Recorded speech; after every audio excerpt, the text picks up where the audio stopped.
Question number 69 में आपको increasing order बताना है spin only magnetic moment values का इन कॉम्प्लेक्सेस का।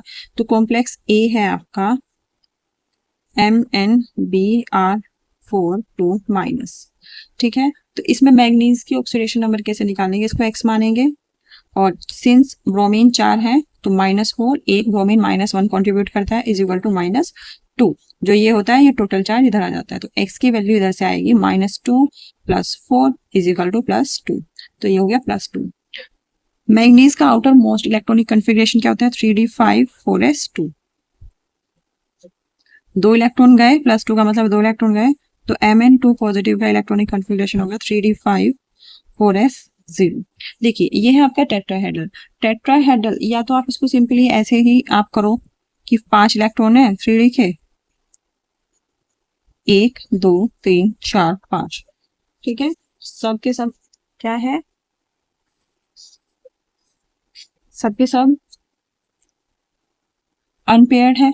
या फिर देखिए ब्रोमीन क्या है, ब्रोमीन एक वीक फील्ड लिगेंड होता है, और जब आपका 4 जो आपके लिगेंड होते हैं अटैच होते हैं तो आपके ऑर्बिटल्स कैसे स्प्लिट होते हैं, ये होते हैं ऐसे, नीचे E होता है और ऊपर T2 होता है।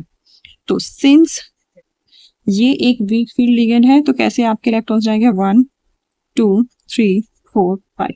तो नंबर ऑफ अनपेयर्ड इलेक्ट्रॉन ए के लिए हुआ आपका 5, ये नंबर ऑफ अनपेयर्ड इलेक्ट्रॉन में लिख देती हूँ।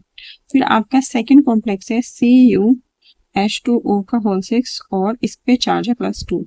तो कॉपर पे चार्ज क्या हुआ यहाँ पे +2।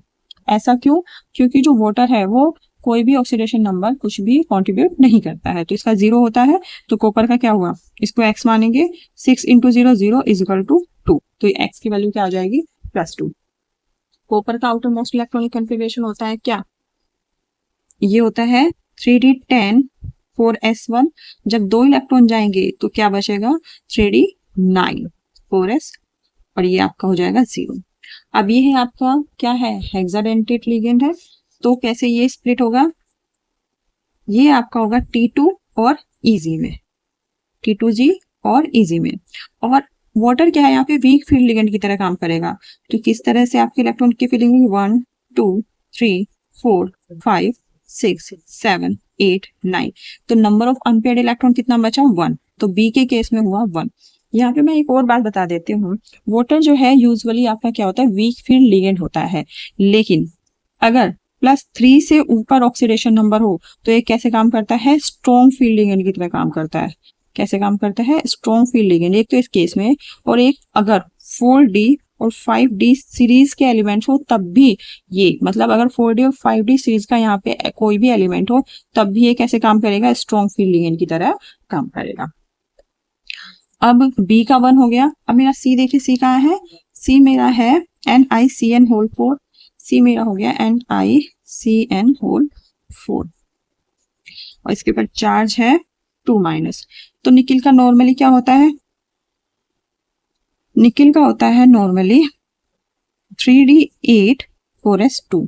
यहाँ पे अगर आप इसके निकिल की ऑक्सीडेशन नंबर निकालेंगे तो आएगी +2, तो Ni कैसे +2 का क्या हो जाएगा 3d8।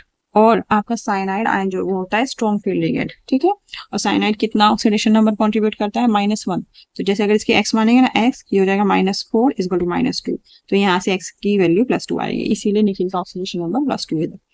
तो ये आपका 4 लिगेंड है, तो कैसे आपके जो ऑर्बिटल से स्प्लिट होंगे, तो नीचे आपका होगा E और ऊपर आपका होगा T2। और सिंस साइनाइड जो है वो स्ट्रॉन्ग फील्ड लिगेंड है तो पहले कैसे होगा 1 2 3 4, फिर 5 6 7 8। नंबर ऑफ अनपेयर्ड इलेक्ट्रॉन कितने हैं 2, तो यहाँ पे C के केस में नंबर ऑफ अनपेयर्ड इलेक्ट्रॉन हो गए आपके 2। फिर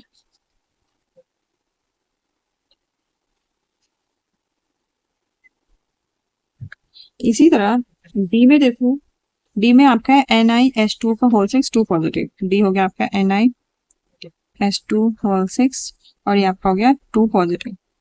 तो निकिल की यहाँ पे कितनी ऑक्सीडेशन नंबर है +2, तो ये होगा 3d8। यहाँ पे क्या है H2O वीक फील्ड लिगेंड है, जो ऑर्बिटल्स की स्प्लिटिंग है वो कैसे होगी T2G और ऊपर होगी EG। कैसे भरेंगे, वीक फील्ड लिगेंड है तो 1 2 3 4 5 6 7 8। नंबर ऑफ अनपेयर्ड इलेक्ट्रॉन्स कितने हुए? 2। तो डी वाले केस में कितने नंबर ऑफ अनपेयर्ड इलेक्ट्रॉन हुए? 2। अब देखिए, इसमें आपको दिया हुआ है C is equal to D, C is equal to D होना चाहिए, उसके बाद B होना चाहिए, उसके बाद पहले तो सबसे ज्यादा A का होना चाहिए, उसके बाद आपका होना C और D का होना चाहिए। तो सबसे पहले आपका A का होना चाहिए, A में सबसे ज्यादा अनपेयर्ड इलेक्ट्रॉन है तो सबसे ज्यादा A का होना चाहिए, राइट। A का आपके दो ऑप्शंस में है, फिर यहाँ पे है और यहाँ पे है। तो सबसे देखिए जिसके, क्योंकि जो आपका स्पिन ओनली मैग्नेटिक मोमेंट है वो क्या होता है? n into n plus two का होल रूट बोर मैग्नेटॉन। यहाँ पे n आपका नंबर ऑफ अनपेयर्ड इलेक्ट्रॉन है, जिसमें जितने ज्यादा नंबर ऑफ अनपेयर्ड इलेक्ट्रॉन होंगे उसका जो स्पिन ओनली मैग्नेटिक मोमेंट है वो उतना ही ज्यादा होगा। तो ए का ज्यादा होगा, ये कंफर्म है। तो 3 में देखिए, 4 में देखिए, ए का ज्यादा है, राइट। उसके बाद होना चाहिए सी एंड डी का। ए के बाद देखिए कहीं सी एंड डी दिख रहा है? नहीं ना। तो इसका मतलब कहीं तो हमने गड़बड़ की है। तो वो गड़बड़ कहीं नहीं की है, एक छोटा सा आपको बात ध्यान रखनी है। देखिए जहां आपको देखिए यहाँ पे जो जो साइनाइड आयन है ये एक स्ट्रॉन्ग फील्ड लिगेंड है। तो जब साइनाइड आयन अपने इलेक्ट्रॉन्स कंट्रीब्यूट करेंगे तो क्या करेंगे? इन दोनों को क्या करा देंगे? पेयर अप करा देंगे। इन दोनों को क्या करा देंगे? पेयर अप करा देंगे। ये ई है, ये ऐसे, ये इन दोनों को पेयर अप करा देंगे। और फर्दर एक तो डी ऑर्बिटल यूज होगा, साइनाइड आयन एक डी ऑर्बिटल्स में देंगे। और फर्दर जो आपके 4s में दो ऑर्बिटल हैं, 4s में एक ये ऑर्बिटल यूज होगा 4s वाला, ठीक है, 4s वाला यूज होगा यहाँ पे देंगे। और दो 4p के यूज करेंगे, 4p के। तो क्या ज्योमेट्री आएगी कि DsP2 ज्योमेट्री आएगी इस केस में, DsP2। और ये होता है आपका स्क्वायर प्लेनर ज्योमेट्री। तो इसमें जो नंबर ऑफ अनपेयर्ड इलेक्ट्रॉन है वो कितने होते हैं? 0। तो सी में आपको क्या करना है? 0। ये क्या होता है? 0। अब देखिए आपका कौन सा ऑप्शन सही है? डी वाला। देखिए ए के सबसे ज्यादा, यस। उसके बाद किसके ज्यादा होना चाहिए? डी के, यस। उसके बाद बी, यस। और उसके बाद सी। तो इस तरह से आपको देखना है, ठीक है। तो आई होप आप कंफ्यूज नहीं होंगे। इस वाले केस में ऐसा कोई सीन नहीं है, क्योंकि जो वाटर है वो क्या है? वो तो वीक फील्ड लिगेंड है, तो वो पेयर अप नहीं करा पाएगा, लेकिन साइनाइड पेयर अप करा देगा, ठीक है। अगर आपको फिर भी लगता है थोड़ा कंफ्यूजन है तो आप स्पेक्ट्रोकेमिकल सीरीज होती है, उसमें सारे लिगेंड्स की स्ट्रेंथ के अकॉर्डिंग वो अरेंज होती है, उसको याद कर लीजिए।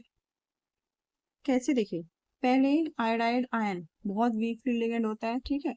उसके बाद आपका आ जाएगा ब्रोमाइड आयन, उसके बाद S2 माइनस, उसके बाद SCN माइनस, फिर क्लोराइड आयन, फिर फ्लोराइड आयन, फिर हाइड्रोक्साइड आयन, फिर आपका ऑक्सलेट आयन, फिर आपका आ जाएगा वाटर, फिर आपका आ जाएगा NCS माइनस, फिर अमोनिया आ जाएगा, फिर ईन आ जाएगा, फिर NO2 आ जाएगा, फिर PPH3 आ जाएगा, फिर साइनाइड। देखिए कितना स्ट्रॉन्ग लिगेंड होता है।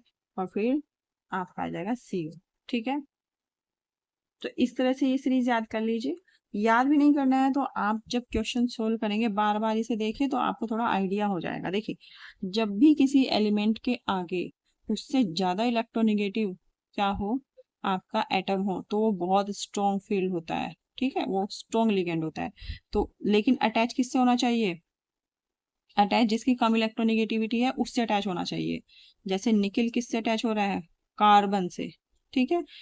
तो अगर जो अटैच वाला आपका एटम है उससे अगले वाला उससे ज्यादा इलेक्ट्रोनेगेटिव हो तो आपको क्या होगा?